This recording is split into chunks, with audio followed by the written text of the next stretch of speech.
phục, tuy anh hát trữ tình nhưng giọng anh rất chi là ca cổ.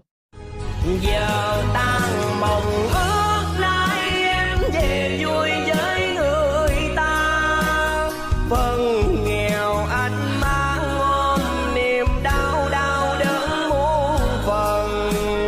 Anh cầu mong em luôn ấm em bên người, duyên nay lỡ làng thôi đôi mình xa cánh nhau rồi.